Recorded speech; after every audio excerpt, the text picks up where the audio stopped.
दोस्तों, मेरे YouTube channel पर मैं आपका स्वागत करता हूँ। राष्ट्रपिता महात्मा गांधी जी की अमर कहानी, अध्याय 144, भाग खंड 4। शीर्षक है वो हफ्ता भाग 2। बापू लिखते हैं कि पलवल स्टेशन आने से पहले अमलदार ने मेरे हाथ में सरकार का हुक्म ला कर दिया, जिसमें कहा गया था आपके पंजाब में आने से शांति भंग हो सकती है, अतः आप पंजाब की सीमा में प्रवेश ना करें। पुलिस ने मुझे गाड़ी से उतर जाने को कहा। मैंने गाड़ी से उतरने पर मना कर दिया और कहा मैं अशांति फैलाने को नहीं तो बुलाया जाने के कारण शांति स्थापित करने जा रहा हूँ, इसलिए मुझे अफसोस है कि मैं इस हुक्म को नहीं मान सकता। पलवल आया। महादेव मेरे साथ थे। उनको दिल्ली जाकर श्रद्धानंद जी से मिलने और लोगों को शांति रखने के लिए कहा। मैंने महादेव को बताकर रखा था कि मैंने सारी सरकारी हुक्म का अनादर करके जो सज़ा होगी, मैंने महादेव को बता के रखा था कि सरकारी हुक्म का अनादर करके जो सज़ा होगी मैंने उसे भुगतने का निश्चय किया है। आप लोगों को समझा दें कि मुझे सज़ा होने पर भी शांति भंग ना करें, उसमें ही हमारी विजय होगी। पलवल स्टेशन पर मुझे उतरवा लिया और पुलिस के हवाले कर दिया। दिल्ली से आने वाली गाड़ी के तीसरे दर्जे के डिब्बे में मुझे बिठाया गया। साथ में पुलिस का दल बैठा। मथुरा पहुंचने पर मुझे बैरक में ले जाया गया। मेरा क्या करेंगे और कहाँ ले जाएंगे, ये अमलदार मुझे नहीं बता सका। सुबह 4 बजे एक मालगाड़ी बम्बई जा रही थी, उसमें मुझे बिठाया गया। दोपहर को सवाई माधोपुर पर उतार लिया गया। वहाँ बम्बई मेल से इंस्पेक्टर बोरिंग आए और उन्होंने मुझे कब्जे में लिया। अब मुझे पहले दर्जे में बिठाया और पास में साहब बैठा।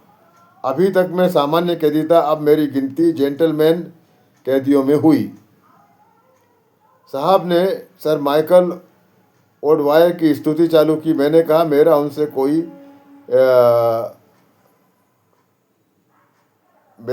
कोई निजी बैर नहीं है, पर मैं यदि पंजाब में गया तो वहाँ शांति भंग होगी, ऐसा उनको भय है। साहब ने कहा मैं खुद होकर वापस चला जाऊं और पंजाब की सीमा में न जाऊं, ऐसा कहा। उस पर मैंने कहा ऐसा हुक्म, मैं इस हुक्म का पालन नहीं करूंगा। साहब बोला तो फिर मजबूरी में मुझे कायदे के अनुकूल कार्रवाई करनी पड़ेगी। मैंने पूछा तो फिर मेरा क्या करने का इरादा है, वो तो बताएं। साहब बोले कि मुझे अभी आगे का हुक्म नहीं मिला है, फिलहाल मैं आपको बम्बई ले जा रहा हूँ। सूरत आया। वहाँ एक दूसरे अमलदार ने मेरा कब्जा लिया। उसने रास्ते में मुझे बताया आप आज़ाद हैं, आपके लिए मरीन लाइन पर गाड़ी रुकेगी, वहाँ उतर जाए तो अच्छा होगा, कोलाबा में भीड़ होने की संभावना है। मैंने उन्हें हाँ में जवाब दिया और वे खुश हुए और मेरा आभार माना। मैं मरीन लाइन में उतर गया। वहाँ किसी पहचान वाले की घोड़ा गाड़ी दिखी। उसने मुझे रेवा शंकर झवेरी के यहाँ पहुँचा दिया।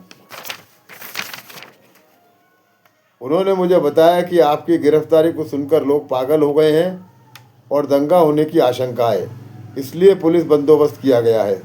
मेरे घर पहुँचने पर अनुसुईया बाई और उमर सोबानी मोटर से आए। अनुसुईया बाई बोली आपको दंगे की जगह ले चलते हैं, लोग पागल हो गए हैं और हमसे शांत नहीं होंगे, आपको ही चलना पड़ेगा।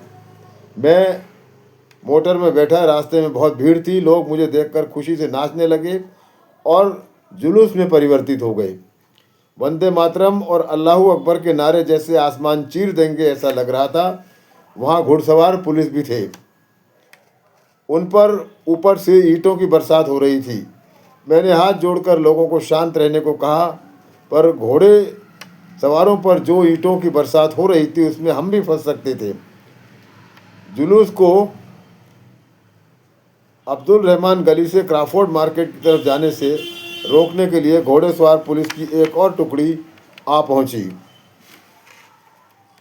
लोगों को कोर्ट की तरफ जाने से रोकने का प्रयत्न था, लेकिन लोग मान नहीं रहे थे। लोग पुलिस लाइन फोड़कर घुस गए। मेरी आवाज़ उन तक पहुंच नहीं सकती थी। ऐसी स्थिति में घोड़सवार पुलिस के नेता ने लोगों को भगाने का आदेश दिया और उस टुकड़ी ने भाले उठाकर घोड़े लोगों पर छोड़ दिए। उसमें से हमें भी भाला लगता तो आश्चर्य की बात नहीं थी। भीड़ में दरार पड़ गई और लोग इधर उधर भागने लगे। कई लोग घायल हुए। भीड़ इतनी थी कि किसी को भी बाहर जाने का रास्ता नहीं था। घोड़े सवार घोड़ों को अंधाधुंध दौड़ा रहे थे।